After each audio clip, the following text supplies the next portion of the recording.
Studies by Save the Student have shown that after paying expenses, students are left in a debt by £276 each month. The debt increases so much that students are turning to other ways of income, such as food banks, short-term loans, and sex work.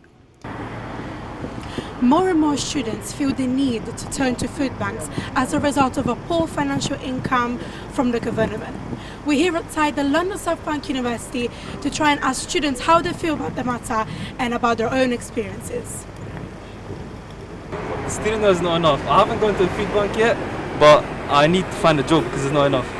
I'm only a first year, so I just started, but I have used food banks in the past and I might have to use it again because it's really hard to budget with the amount of money and stuff.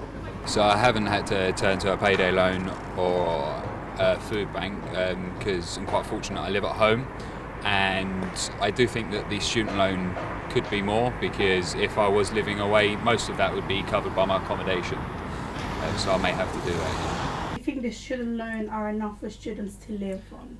No, I don't, and particularly in London, I think it's very, very difficult to live on what you're given.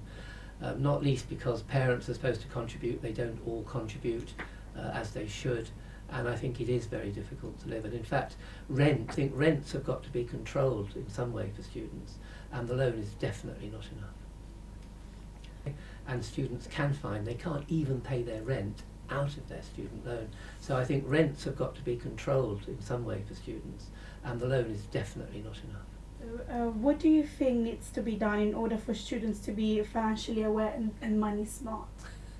Well, I suppose when you become a student, you have to be, because you get your grant or your loan now.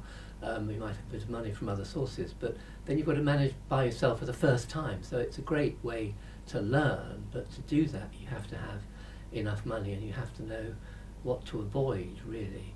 And I don't think you're not taught enough in schools. I don't think young people are taught enough in schools about finance. After gathering opinions from both students and experts, it is clear to see that the government student loan is not high enough for students to be able to live off.